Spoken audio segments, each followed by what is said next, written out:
Hi, everybody. Welcome to the Creative Academy, your go-to source for accountability, coaching, and community for writers. I'm Crystal Stranaghan, and today we're chatting about traditional versus indie publishing experiences with Amazon #1 best-selling author, CC Humphreys. Woo-hoo!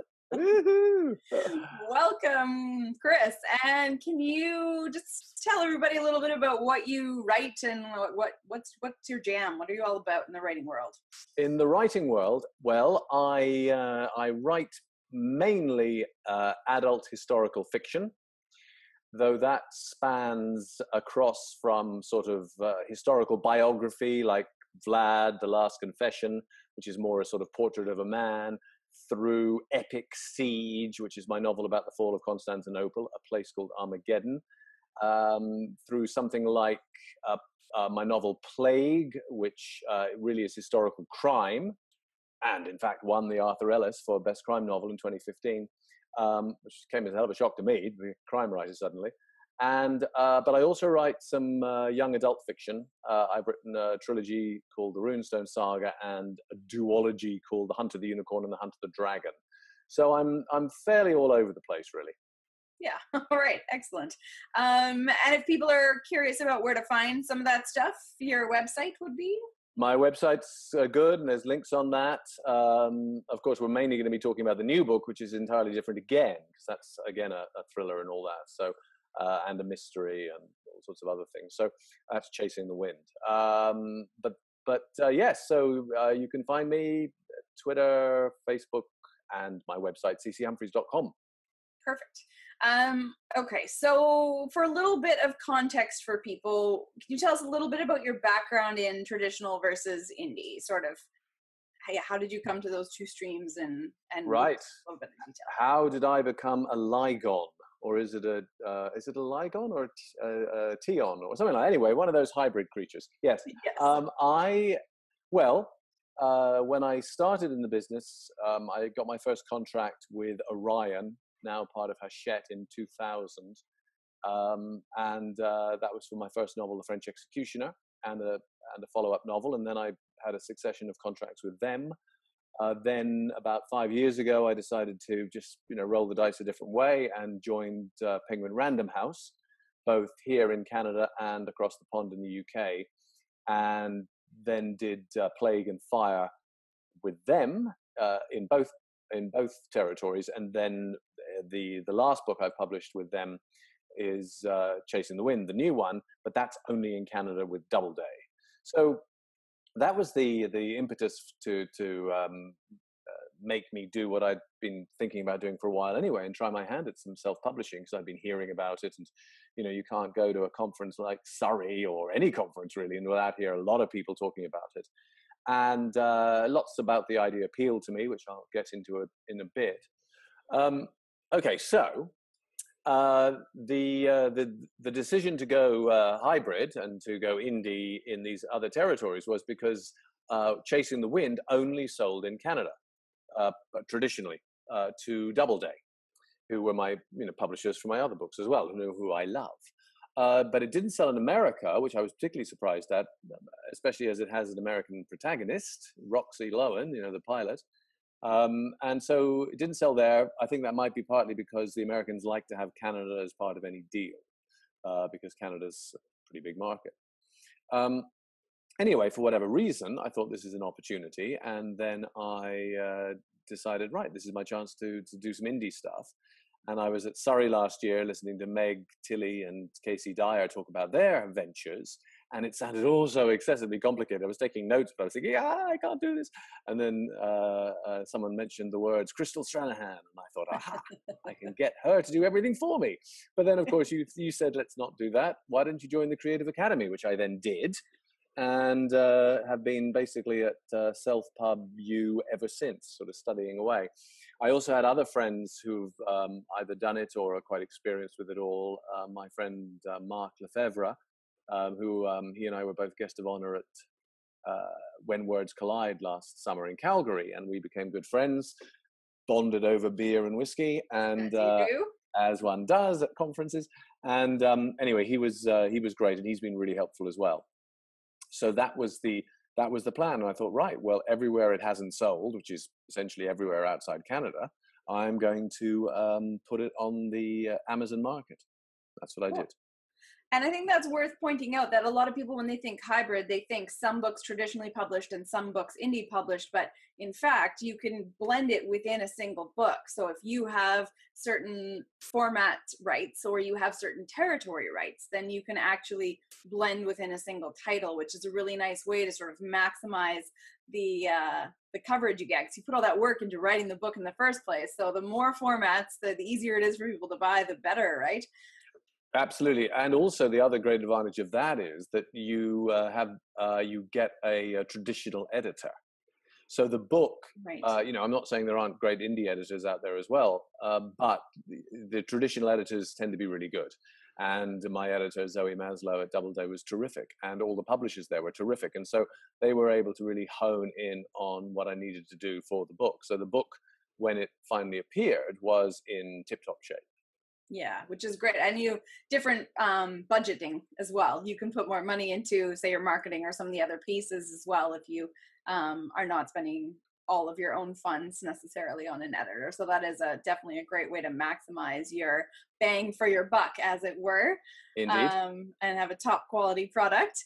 How have you found the experience of the indie side so far? Like in terms of the things that you've experienced, Well, oh gosh, that's a big can of worms. That well, you know, my initial, I'm a bit of a technophobe. So I thought, oh my God, I'm going to have to learn all this stuff, which I have done, and I've sort of surprised myself that I'm far from being a master at any of it, but I have managed to understand how to work with Kindle Direct and Kindle Select and the difference between all the different parts of Amazon. You know, and it is, you know, even for a fool like me, it's fairly foolproof. So there are ways of learning it. I think, you know, I mean, I looking back on it, I probably I definitely made a few mistakes. You can get a lot of advice from people, a lot of which is really good, but then you have to obviously sift the advice and decide which is your best course. I suppose I mean, was it a mistake? I don't know, but I was advised by many people, because I have a reasonable following, and that people were saying, you know, I don't think you were one of them, but several people were saying, you can't sell it for 99 cents or $1.99. You're CC Humphreys, put it out for $4.99, which I did. But then when I booked the promos, which is, I suppose, a slightly separate topic, but when I got some of the promo people behind me, one was Written Word Media, who are quite a big company in the States, and they did it was actually literary fiction package, they call it, but they have a bargain booksy and that sort of thing, and they were able, they said that for people who don't know me, which is, let's face it, the vast majority, $4.99 is, yeah, who's this guy? Whereas 99 cents is, at least for intro, is the key number, probably. I mean, I was damned if I was going to give it away free, which I know is a tactic as well. But yeah. So, so that was initially for the first month. It didn't do it didn't sell a lot. I mean, you know, it sold about 120 copies, which some people say, oh, that's not bad, you know, at $4.99. But it was when I decided to do the Kindle Countdown that things really took off. Yeah, definitely. So I think one of the things that comes up often when people are weighing, like, should they think about traditional publishing or indie publishing in terms of making a decision of which way to pursue, definitely your preferences around marketing and your your timeline is another thing I think that's really different. So I'm sure you found in your traditional stuff, like the first 6 months of a book's life are going to kind of make or break it. Like whether you sell through that first print run quickly in that first period kind of determines what your future book deals might look like and how much marketing muscle goes behind other things. But in indie, there's nobody else making those decisions except you. So you decide what you're going to put where. So I think that's an interesting thing to consider for people when they're debating, which way do I go? For you, how did your agent or your publisher react to you saying, okay, I want to like add out some more formats or territories? Well, Were you I able think, to sort of work with them, or? yeah, well, I didn't really work with them on it. They sort of, they gave me their blessing. You know, they understood where I was coming from. My agents are very traditional, old school English agents, so they were quite sort of bemused by it all. But when I explained that, look, these books, well, particularly Chasing the Wind, is going nowhere, you know, and I want to try this out, they were, oh, well, okay, then, you know, have a go. So that's what I did. They were, you know, they were fine about it. Doubleday were fine about it. You know, what I did was, well, in terms of the basis of marketing, which was being the book cover, I was advised by Mark Lefebvre, actually. He said, get a cover that's similar, because I wanted to go out at the same time as it went out in Canada, and therefore, you know, maximize whatever oomph I got in Canada elsewhere, you know, maybe some press reviews, that sort of thing. So I did that, but Mark said, you know, get a cover that's similar but not the same. And so fortunately, I've got a friend who's a really good cover designer who did a lot of my early books, and he, well, essentially for free, I ended up sending him a big jar of sweeties, boiled sweets in the end, but basically that was it. And he put together a really nice cover for me, which is similar, but actually, strangely enough, I prefer it. The other one's a little artier. This one is a bit more dynamic, I think. And so there was that. But yeah, generally people were fine about it. You know, Yeah. I think they understand that for the traditional author these days, the mid-list author, we're a very precarious position these days. You know, if I was still in the position where I was getting a living wage for an advance, then I wouldn't have dabbled in indie. You know, I mean, though I've actually become quite addicted and interested in it now, in all the different things you can do. I love the idea of control, but the fact was that I was a you know, well-fed wage slave. You know, and once you know, as people know, the business has changed so much. Once we moved to a position where I was not making a living from my writing anymore because they weren't giving me a big enough advance, then I had to think about how I can still make a living as a writer. Mm-hmm. You know, I'm still in the traditional camp because, in fact, only 3 days ago I delivered well, what is my effectively second draft, the delivery draft to Gollancz. I'm writing a fantasy epic trilogy. And so they, you know, they gave me an advance, but it was a quarter of the advance I had before, hence the need to do the indie thing. So, you know, that means I'm still very much straddling the divide, being the hybrid author. But generally, people have been quite supportive because everyone knows, you know, to survive, to write, to give yourself time to write, you need to earn some money, right? So Yeah, that's what I was doing.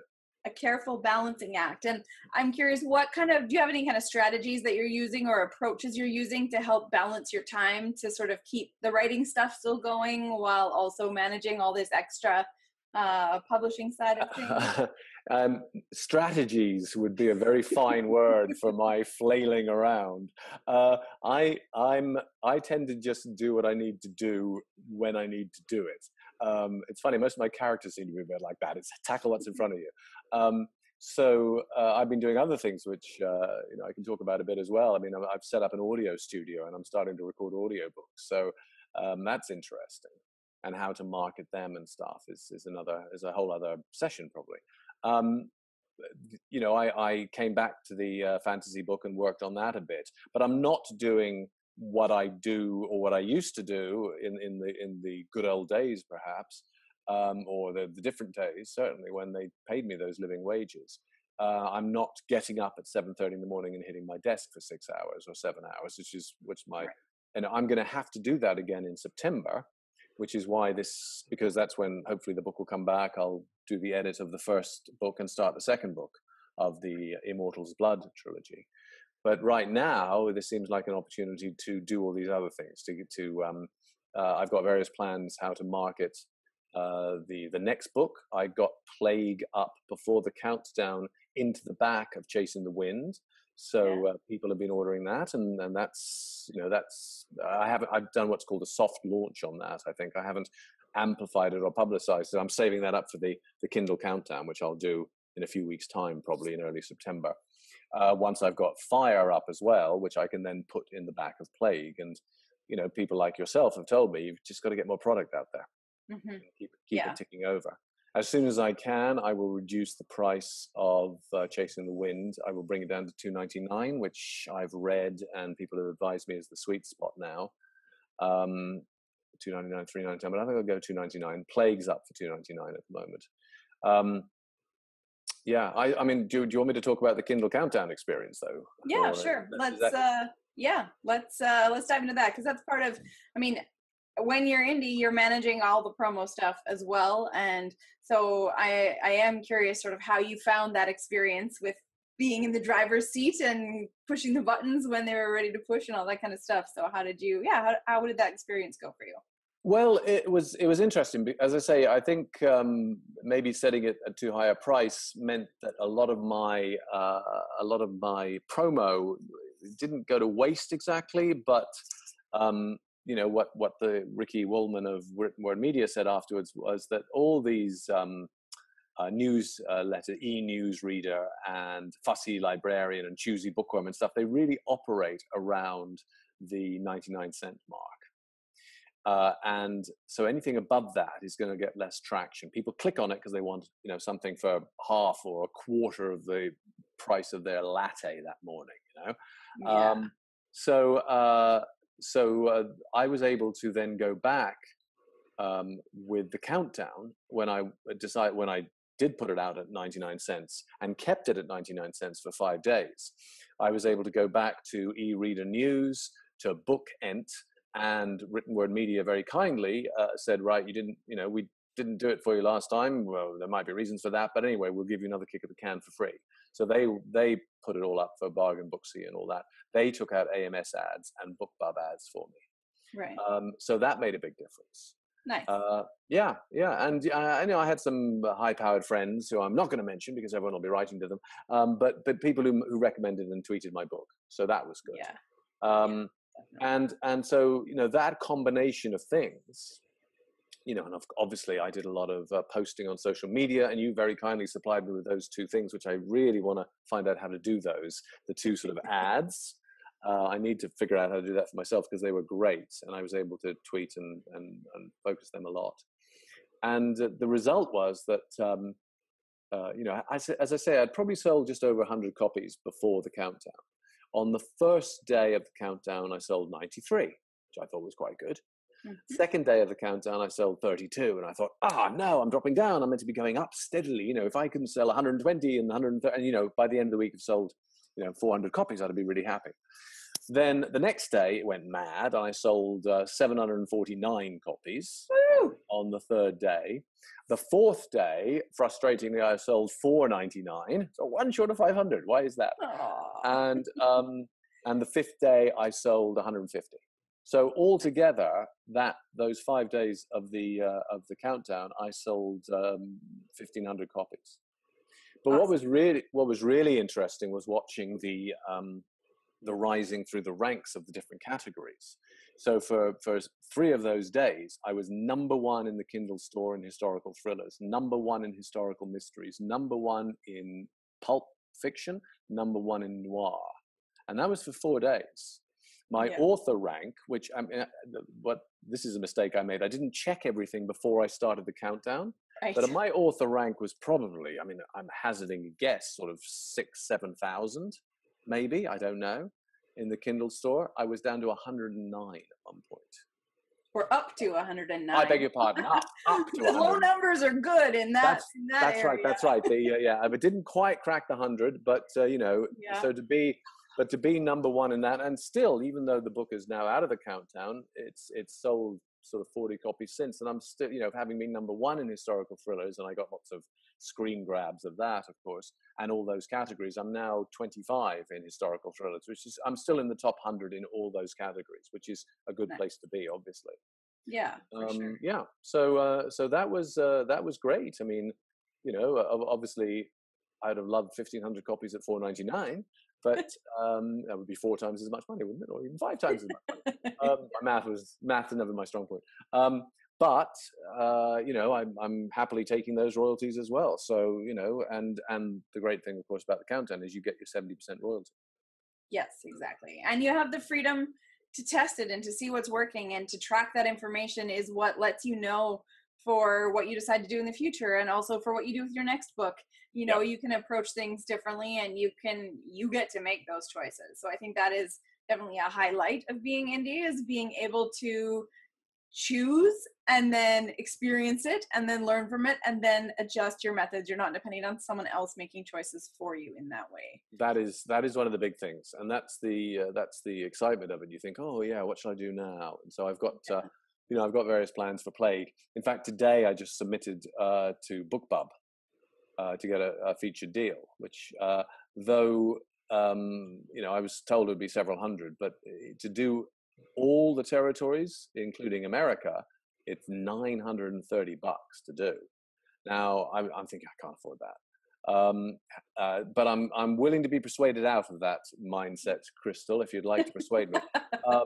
But I was really thinking about doing the BookBub, because I haven't done a Kindle Countdown in the UK yet, so I was going to do it there.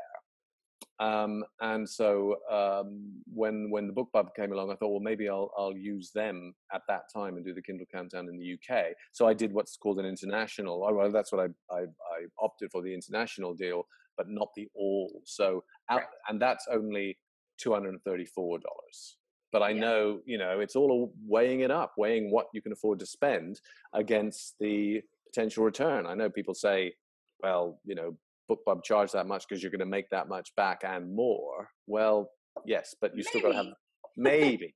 There's no guarantees. No guarantee, and you've got to have the money initially anyway. So I mean, of course, I'm taking in those royalties, but I'm not getting them for another couple of months. So yeah, exactly. It's the balancing act. A delay. And so one of the things that we do, kind of people often wonder about, is did you set a budget for the project before you started the whole indie process? Did you have an idea of, okay, this is how much I've got set aside that I can spend on this. This is how much I'm willing to invest in ads. Did you have a plan? No. No, I tell you, I don't operate like that. It's like, what's in front of me? Let me see if I want to throw money at it. I should be obviously I should pay attention to people like you and have a plan and a budget and all that, but I didn't. The other guy who helped out was Art Slade, and he's done a lot of stuff, and he's fearsome in his strategies and his pie charts and all that. Yeah, I can't do that. I just can't do it. But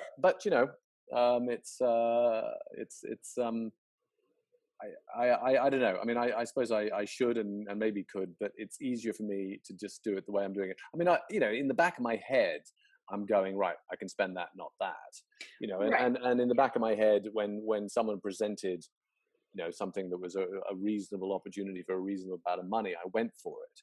So written word media was, I think, $399. I went for that. I bought the KDP rocket to study. So that was $97. And other things, I did bookends, I did Fuss Libraire and Choosy Bookworm, those sort of things, but they're in the sort of 50-60 range. So I suppose in my head I had a planned budget, but I just never spoke it aloud. Right. And I think that is the thing, though, is that just knowing for yourself, having an idea of, this is what I can afford to invest in this project without an expectation of a certain amount of return. Like, some people, I think, go and put it all on their credit cards, or they borrow money, or they, whatever, to do it with the idea that this is an investment and I will get this back. And so that's always a word of caution, is that it's more like gambling. It's more like putting money in a slot machine where, or maybe like a table game where there's a certain amount of strategy and also a bit of luck and a certain amount of risk, and there's no guarantees. So just keeping in mind that only play with what you can afford to not need. Yeah, well, exactly. You see, and that's what I mean. I was in Las Vegas with my family last year, and I'm not really a gambler, but I thought, well, I'm in Las Vegas, I got to gamble. I took $50 to the blackjack table, lost it in 10 minutes, and I was done. Yeah, there you go. So I'm with you. I'm right there with you. And with the I'm still, part of me thinks, oh, BookBub, BookBub in America. if I get the preferred deal, shouldn't I do that? As I say, I'm willing to be persuaded. So you give me your argument later, maybe. Well, Yeah. we can office hours book We'll club offer, focus yeah, today, and that we'll would be chat splendid. through all of that. Well, for anybody else out there who's thinking about indie publishing versus traditional, what's one piece of advice you could give to anybody who's thinking about indie right now? What should they think about? Well, it's hard to give that advice because it depends where they're coming from. Are they coming from a traditional background, or are they just starting off? If they're just starting off, I have less advice for them because that's your department, and you've done both as well, of course. But that world. I suppose the advice I would give to someone, the bit I know about indie publishing is that it's doable, it's manageable, it's people out there are able to help you. It's not excessively complicated. If, like me, you believe that the wrong 3-key combination will actually blow up the world, then you don't have to worry about that because it won't. If you're coming from a traditional background but are thinking of exploring indie as well, as opposed to shifting all your chips onto red, if we're keeping up the gambling analogy, then I would, if you're in the position to do it, then I would go for it. What I did was something that traditional publishing was not serving me with the book I felt should be served. So therefore I served myself. If you were awaiting a 6-figure deal from, Random House or Knopf, Knopf is part of Random, but from a big publisher, and then thought, well, they're taking too long, I might as well publish indie, then I think you're probably making a mistake. Wait, if you've got a traditional thing in the offing, see it out, play it out, and then weigh it against what you might do. When I was talking with my agents about it, when Gollancz were coming up with their eventually fairly poor offer, my initial reaction was, no, why would I do that? I could self-publish this. In the end, the reasons for traditional publishing weighed in the balance, particularly the editorial side, and Gollancz being, they published George Orwell, for God's sake, and George R. R. Martin, and other people named George. So it's there all the Georges, all the George the Sixth, all those people. But no. So I found it. That's the thing. That's the advice I would offer. If you're starting out, and you haven't got any traditional avenues, because as we know, they're quite hard to get down. Then don't worry too much about the steps. There are people there who will guide you, and it's all fairly clear. If you have a traditional deal in the offing, give it a certain amount of time before you decide not to pursue that, because they both have their advantages. Excellent. All right. Well, thank you so much for volunteering up your experience so that other people can live vicariously through you. That's perfectly all right. That's perfectly all right. Congratulations on your... Thank you. And I think we should obviously end with a corgi shot. Oh, we should. So cute. He's so cute. He's completely fake. He's absolutely out of it because he doesn't like hot weather. Apparently corgis have a double coat, and so hot weather is a nightmare for them. So I'm with him. I'm totally with him. Too hot. Yeah. My little Irish soul shriveled in the heat. Yeah.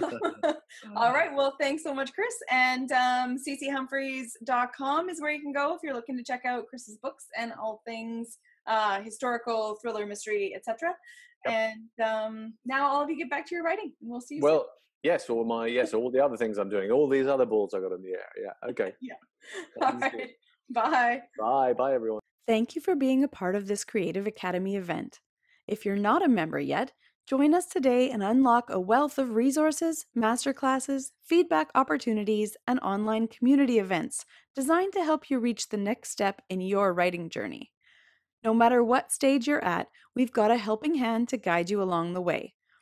Check out our free resource room if you'd like to get a taste of how we can help you reach your writing and publishing goals. Thank you for bringing us along on your writing and publishing journey, and Donna, Eileen, and I hope we'll see you around the Creative Academy soon.